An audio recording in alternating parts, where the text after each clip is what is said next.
demonic arrangement over your life. If they come with disease, there is a promise in the Bible that speaks against the disease. If it's poverty, there is a promise of God in the Bible that speaks against poverty. If it is success, there is a promise of God about success.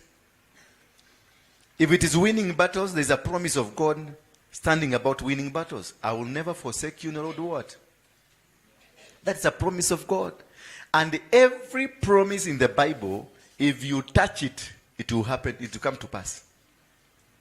That is why you need, when you are doing your prayers, you need to insert any prayer you do. If it's about disease, put that promise of God about the disease. I'll be teaching about promises of God, so that you understand when you are sick, what are you supposed to do? And when you mention to God, when you are in trouble, you mention to God, unambia Mungu, you said you'll never leave me nor forsake me. I'm telling you, immediately God reverses everything. Because God is a promise. Na kama ukitaka kupiga Mungu ngeta, umpige geta, remind him about the promises. Utakuwa umemshika hivi na atafulfill immediately, because he is a promise keeper. He does it because he believes and respects his own promises. Bwana asifiwe sana. So promises in the Bible, and you you are never concerned about the promises of God. The promises of God is final. The promises of God heals you. The promises of God will lift you. The promise of God will change your life. Because if you quote, you will be speaking to him and telling him, remember what you said about me. You said you'll never forsake me, nor leave me. So when Gideon was speaking to this angel, and he asked the angel, where is this God that was with Abraham? Where is this God that was with Moses? Where is this God? He was moving backward to remind God, where did you go after you dealt with Moses?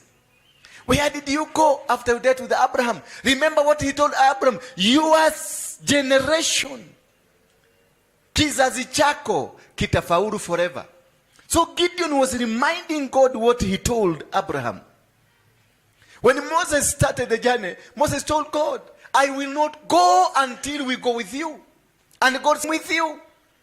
So when he mentioned Moses, he was reminding God what he told Moses. That is why we say Moses, we call Abraham, depending on which situation you are. Because when you are in a situation that requires the God of Joshua, you remind him what he told Joshua, do not what?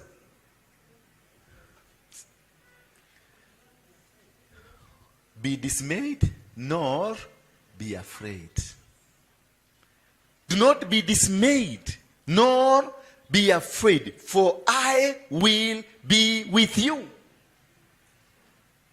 So when you are calling the God of Joshua, it is because you are in a battle. And do not be afraid, nor be dismayed, because I'm with you. I will win and will be there. So remind God that when you are calling this God, unaanza kutaja kama Wakikuyu wanasema, wewe Gai wa Ibrahimu, Gai wa Yakobo na Musa. You need to understand. The God of Moses is not the God of Joshua. The God of Joshua is not the God of Abraham. The God of Abraham is not the God of Jacob. This God appears in different forms. He comes like a thunder. Bwana Yesu asifiwe sana. He is fire. He comes like fire. He comes like rain. He can come in any form. So study first before you say the God of Joshua. Ask yourself, when God was speaking to Joshua, how did he appear? Alikuja akiwa nini? Alikuja akiwa moto ama alikuja akiwa commander? Alikuja akiwa Michael ama alikuja kama nani?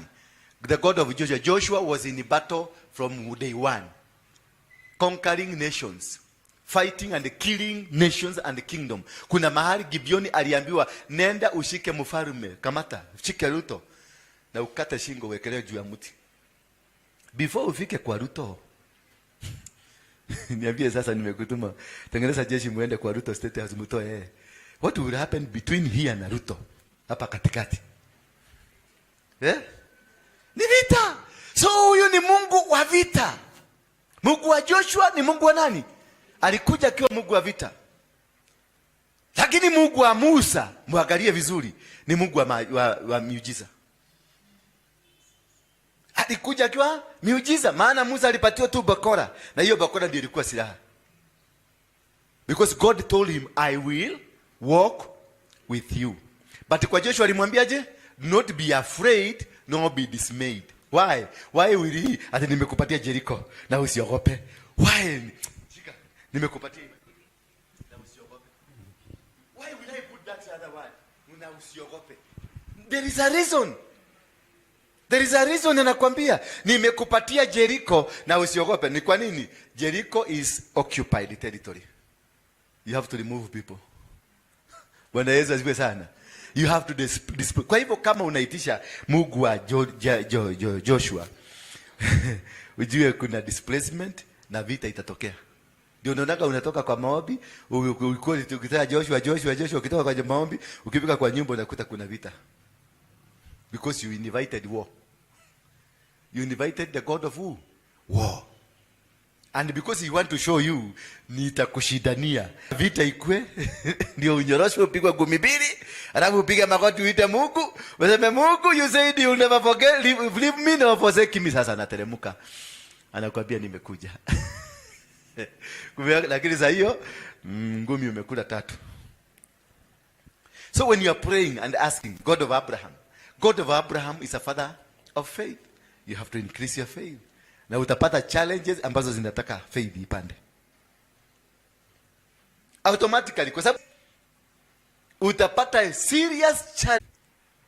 Na sasa utafika katikati kwa sababu you are not aware of what you invited, faith yako inateremka. Nasema, hata kama ni Mungu, acha ikae. Mpaka akapatiana bibi yake. Kwa sababu mambo imekuwa gumu. Ameona watu wataniua, akapatiana bibi akasema ni sister yangu. Akampatiana kwa mzee anaitwa Abimeleku. Only Abimeleku, shida ikaingia kwa Abimeleku. Moto ikawaka kwa Abimeleku mpaka akarudisha bibi ya wenyewe. Akaambia wewe mzee, si ungetuambia huyu ni mke. Sasa akalia umefanya niende nikajaribu mambo mengine. Shida imeingia kubwa sana. Bwana Yesu asifiwe sana. So that is the most important thing you need to understand. When you are calling your God, unamuita Mungu wa nani? So whatever Esau ate was by miracle. Sasa sugura, unaenda kutafuta sugura, umetoka nyumbani unaenda kutafuta sugura. Iko kwa kichaka, hujui ni kichaka gani? Hamujapanga na Mungu, utaikuta mahali fulani. Sasa it is out of imagination, you are going out of imagination, and now all of you here, you live an imagination life. You don't know until the jioni hujui utakula nini. Una kazi, una nini, unakaa tu kihasira nation. Bwana Yesu asifiwe sana. So Esau was a man that ate because of lack, not because he has invested. But Jacob was a man that he ate because of an investment. But because of his name being a swindler, he was never satisfied with what God had blessed him of. Instead, he thought of buying the birthright because he was so aggressive. He wanted to be called the first. Kutoka kwa tumbo ya mama yake bado alikuwa anang'ang'ana kutoka. So, ilifika position ya kunyaganyana. Akaambia nani? Akaambia huyu jamaa sasa kumbe huko na jaa let the birthright. Jamaa akamuuzia birthright kwa tumbo. That's a mentality of a swindler. Na hiyo ndio watu hawa wanakuja wa miracle seekers. They are swindlers. Unataka kuniletea tu pesa twako, uniwekelee hapa, ati ndio niachilie mwili wako. I can't. Kwenda kabisa. I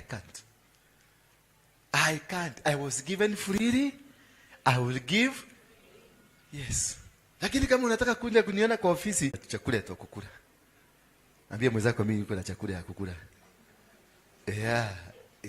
Yes. Kwa hivyo usi-expect nikuje nikiwa na njaa nikuuzie birthright. I can't. Was given to me. He altar was given to him by God. When everybody wanted me dead, God wanted me alive. And he gave me this. Again, I fought battles hapa. Nimepigana battles ya mapasta wote wa Nairobi na Kenya. Hapa. Wengine walikuja hapa karibu 25 here. Na wakaniambia kuna mahali unaenda. Waliniambia niwapatie pesa ya kunikubalisha nianze kuhubiri. Niwapatie, nikauliza mnataka pesa ngapi? Wakaniambia tupatie 10,000. Nikasema this thing was not yours. I can't do that. Then wakiteremka wajira wakisema nini? Tutaona peli anaenda. Sasa wanaona wabia sema wanaona, si wewe uliona? Ulinionea wapi? YouTube. Yeah. Ulinionea wapi? Si hata wao wanaona. Mtu wako Amerika ananipigia simu, mtu wako Germany ananipigia simu, mtu wako Brazil ananipigia simu. Wanao? Do not lose your faith. No matter how long it's gonna take, just stand, because it is God who calls. He calls me. Sema, he calls what? Me, not us. We will never get saved. I get saved. Bwana Yesu, we never see the angel. I saw, and the angel appeared to me. Not, and the angel, where in the Bible have you ever seen that angel, the angel appeared to the multitude? He has never. Your eyes only will see. Hello. She's so surprised. So it is about the calling you have. And protect that calling, because it is only through that calling God have given you that you understand the manual and the manifesto of the calling. You only. Hata ukakuwa na washirika milioni 10, you only understands. Jesus only understands his mission. We are all, ndio unaona kuna kanisa ya PCA. Tuna kanisa ya Korino. Tuna kanisa ya Reggio Maria. All these churches zimetolewa kwa hii Bible. Hakuna church hata moja imetolewa outside the Bible. The same line ule alisoma akatengeneza PCA. Hiyo ndio Mokolino alisoma akaona kitaba. Bwana asifiwe sana. So it is about how are you connected? How are you called? Bwana Yesu asifiwe sana. The way you are called will determine what you become. Anunua chakula, akanunua birthright ya mtu aliyelaaniwa. Because the Bible says, alimwambia huyo mama wao, akamwambia uko na vizazi viwili, kimoja nimebariki na kimoja nimekilaani. So alinunua nini? Laana kupitia kwa tumbo. So how hii tumbo yako imekupelekea umefanya vitu ngapi? Jiulize. Umelala na wanaume wangapi kwa sababu ya hii tumbo yako? Umedanganya watu wangapi kwa sababu ya hiyo tumbo yako? How many people have you conned because of your stomach?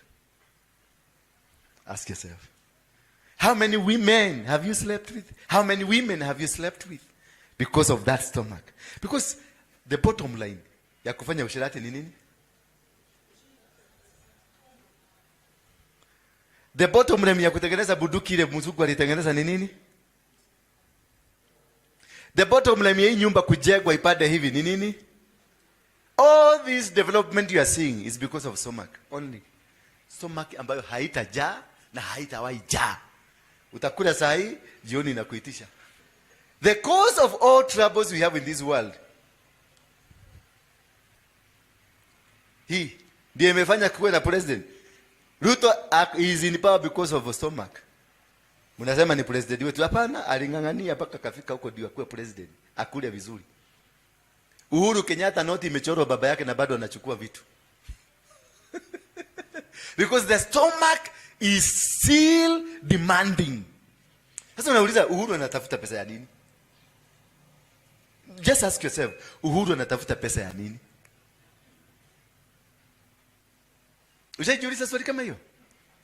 Noti imechorwa baba yako. Barabara zote za Nairobi zimeitwa nyinyi. Kiwanja Uhuru Park ni wewe. Kiwanja ya ndege ni wewe. Kila kitu, mabanki ni zako. Kila kitu, na bado anatafuta. Si sasa hizi anafanya mambo ya peacekeeping. Si analipwa na UN. Pesa anatafuta, anataka kuweka, anataka kupeleka ya nini? Haiwezi, because stomach is still demanding. You will never get rich. You will never become rich. We survive. Then when Jacob swindled his own brother and he took everything, he took a cast land. And wherever he went, akaenda kwa uncle yake anaitwa Laban, he started working. Inside Jacob, inside him, the Jacob mentality was there. The blessing of Jacob was there. Because alilea ng'ombe zikakua, mambuzi zikaongezeka. Laban became rich. He had everything. But the day Jacob wanted to eat, Esau akasimama. That is most of you. The day you want to eat what you've struggled for, the spirit of Esau stands.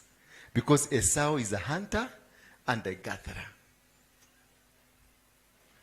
When you're about to invest, you're about to do something, when you're about to do a deal or sign contract, ndio nasikia kitu imetokea. Ile mdosi wakuja kusign, mtoto yake alikufia Dubai, wameenda kwanza. Na deadline ilikuwa ya kesho. When you're about to be blessed by your brother, somebody about to lift you up, then you hear, my brother nimegonjeka. Because the spirit that is in you is the spirit of who? Esau. Wherever inside him Jacob worked. But when you come to work for yourself, inakata. Some of you work for muhindis and for people. Na duka inapanda kupanda, inanawili kunawili. Unaenda kufungua kakioski kwenu. 1 week kanaaguka. Because you have the spirit of who? Esau in you. These are two nations that one day I'll come and teach you. There's the Esau nation and the Jacob nation. Until unaona mbuzi zilikuwa nyingi, Jacob akaambiwa, akaenda kugawa, akaambiwa na babake na anko yake Laban, no, wachana na hizi. Akaambiwa achukue zile viwete vizuri vizuri, because he carried the blessing. Wakati wa kwenda kuchukua zikwe zake, the uncle stood and said no. Akafanya kazi. Hebu tell me, can you be in this church for 5 months na ukose kuelewa tabia za hapa? Can you? Can you be with a man and then you don't understand this man forever? No. 7 years in a family not understanding that this woman I'm working for can't go before the first woman goes. No. This is not workable. This is not our culture. Remember, you've said for 7 good years, letting in you is a spirit of a hunter and a gatherer. A hunter and a gatherer does not have a deadline. Works in superstitions. You go unafuta kichaka, unastua kichaka, unaona kama kitu itatoka. Unaenda mwingine unastua kichaka, unaona. Na alikuwa jamaa, alikuwa ndio ause birthright yake, alikuwa amefanya hivyo the whole day. The man was so hungry. But remember, Jacob invested. Jacob worked an investment because of a wife. Only to be told after 7 years that you cannot marry this one. You need to marry the first one for the second one to go.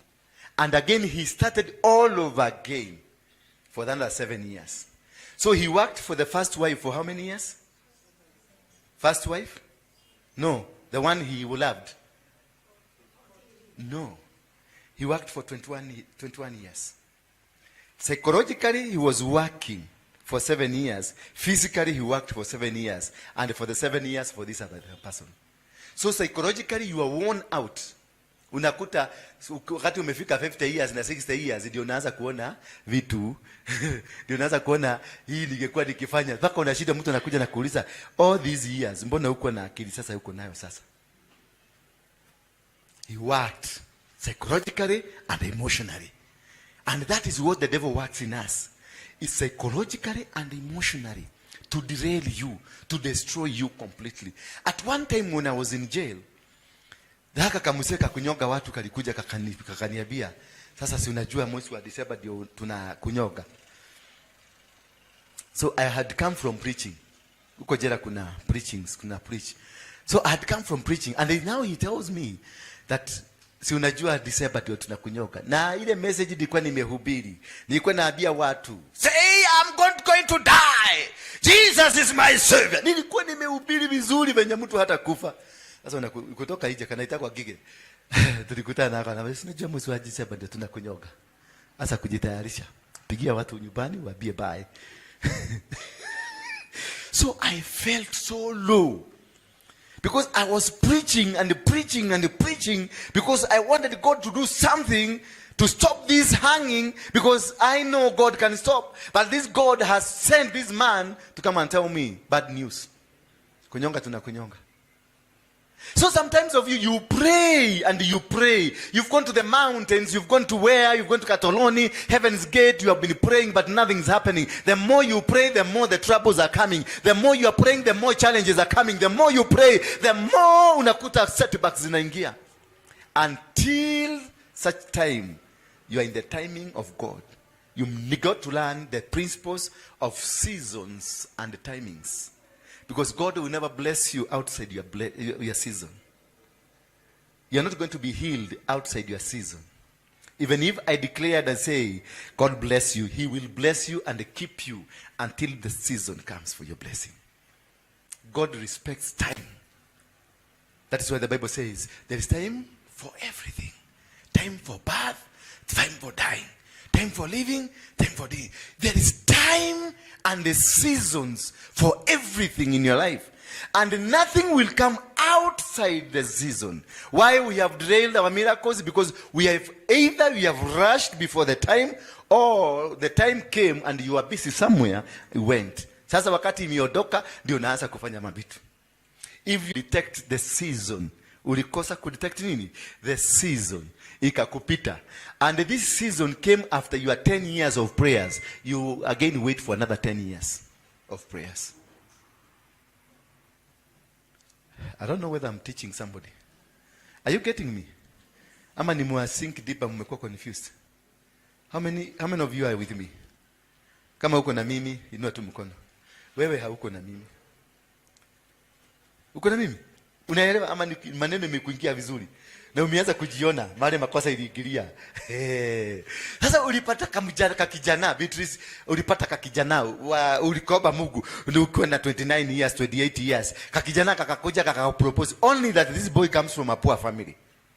He is a man, he has got everything, but comes from a poor family. And you come from a rich family. Then kakapropose, can I marry you?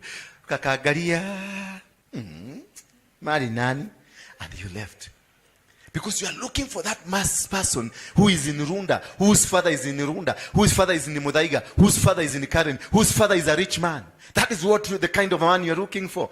Only, but you didn't ask, or you don't ask yourself, before this man goes to Runda, before this man goes to where? To Mudaiga. Oh, why? What sacrifices have been involved for this man to become rich? That's the most important thing.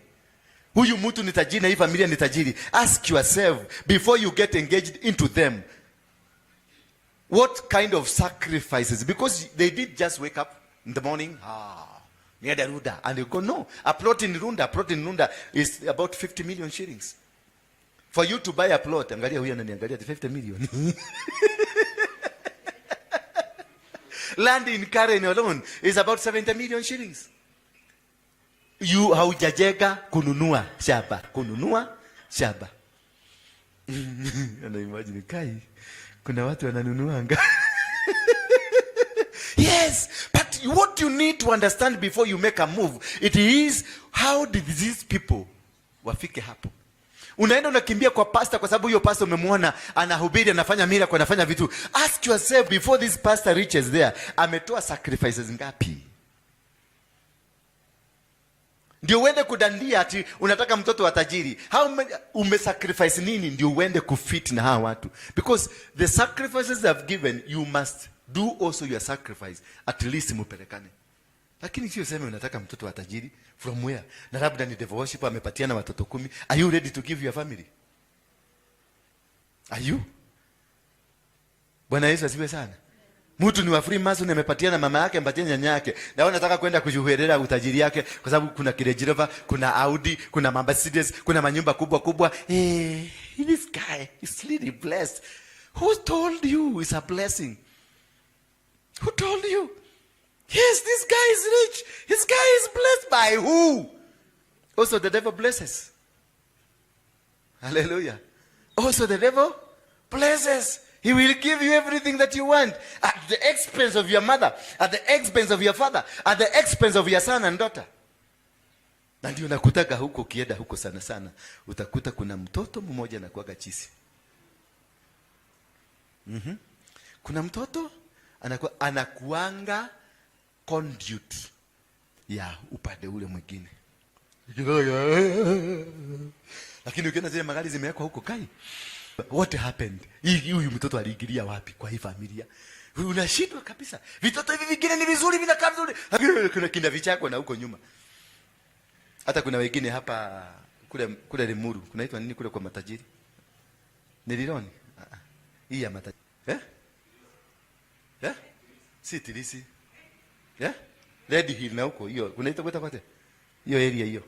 Tigoni, Tigoni. Hapo kuna mahali, kuna that home ya hawa watoto wa matajiri wanapelekagwa huko ndio wasionekane na wasiwache kuwasubua, ndio wakue busy. But those are sacrificial. Ni vitoto vimetolewa kama sacrifices because of their money. Bwana asifiwe sana. So before you say I want this, before you say I want to be this, before you say I want this man, first do some thorough search. Not every man is a man. Not every woman is a woman. Bwana Yesu asifiwe sana. Not every beauty is beauty. And not every handsome is handsome. Some others are concealed to trap you. That's why you have so many marriages that are not working. Because the arrangement was that you be destroyed. Because they are targeting you. They are targeting what is in you. They are targeting the anointing that is new. That is why they will locate you. They will locate you until they catch you. They take you there. By the time you realize, ushamalizika. Sasa hapo ndio mnakujaga, unakutaga mnakibia makanisani. Sasa hapo ndio na besha mnatagia. Sasa wakati hiyo ikifika, ndio najua si pesa wanaitishaga. Man of God, pray for me. Man of God. Man of God, pray for me. Man of God, I've gone everywhere. Man of God. Hallelujah. Before you reach that man of God, can you have a relationship with God? Build a relationship. I was in a prison waiting to be hanged, but I built a relationship. You go to committee, ile kanisa iko committee. I founded it while I was in committee waiting to be killed. But what I did, I invested in the word of God. I preached and preached and preached the word of God. And one day, because I preached the word of life, that Jesus is life. Jesus is the power. Jesus. Nilikuwa naongea mpaka hata mimi nikasikia. I've never spoken such a word. I've never touched. Sijawahi kufundisha neno kama hilo. It was so powerful. In fact, watu wote walikuwa waliokoka tena. Hata wale walikuwa waliokoka tena. Only to walk out kukutana na hiyo kamuse. Ngige. Kaniambia. Kaniambia you will be the first one. Kwa hivyo uko ukijitayarisha. That is the day I slept. Nikaambia Mungu sasa, make your own decision. Na nikara. I never argued. Remember, I was one person who could argue over anything. And who could challenge anything. I never argued. Nisikia nimekufa, nisikia nimeisha, and nikasikia emotionally I'm worn out. Kumbe, God is waiting for you who have the emotions in you, the education in you, the money and the knowledge that is in you, ziishe, so that He can begin a journey with you. Bwana Yesu asifiwe sana. So do not see like God is delaying. Anaendelea kungojea hasira zako zimeanguka, kujuaji yako imetoka, tupesa twako tulikuwa na liga nato tumetoka, kila kitu. Sasa the day you are empty, because that day nilikuwa empty. Zero. Nililala, nikarara mpaka nikaona ndoto. Then that is the day I found myself nimeenda biguni. In a dream, I went to heaven. Then in heaven, ndio nilikutana na kina Musa, ndio nilikutana na kina Joshua, nikakutana na Yesu mwenyewe. Na akaniambia, I'm sending you to go and preach the gospel of the truth. Bwana Yesu asifiwe. Season. When I am within my season and I understand the season, everything will come in place how God wants them to come. Because God wants to bless you. Deuteronomy 7, somebody? Can you read? Do you have it? Sir, go ahead. When the Lord God brings you into the land, When the Lord your God brings you into the land, you are about to enter and occupy. so it is a land that you are about to enter. So it's a blessing that you are about to enter to. So it is something that God gives you. It is not something that you are going to find it somewhere. God will give you this land that you are about to enter. God will give you this blessing that you are about to get them. God will give you this man that you are about to marry. God will give you this woman that you are about to marry. God will give you these riches. Then go ahead. He will clear away many nations ahead of you. He will do what? Clear what? Many nations ahead of you. Then the Hittites, Girgashites, Amorites, Canaanites, Perizzites, Havites, and Jebusites. These 7 nations are greater and more numerous than you. These 7 nations are greater and powerful than you. The enemy in front of you is much more powerful than yourself. The challenge in front of you is more powerful and more aggressive. It is not a walk in the park. Therefore, you don't need to go and fight. You need to surrender to God for God to carry you into this nation. You need to surrender to God so that God can elevate you to the position of control. It is not your knowledge. It is not your money. It is not how powerful you are. It is by surrendering to God.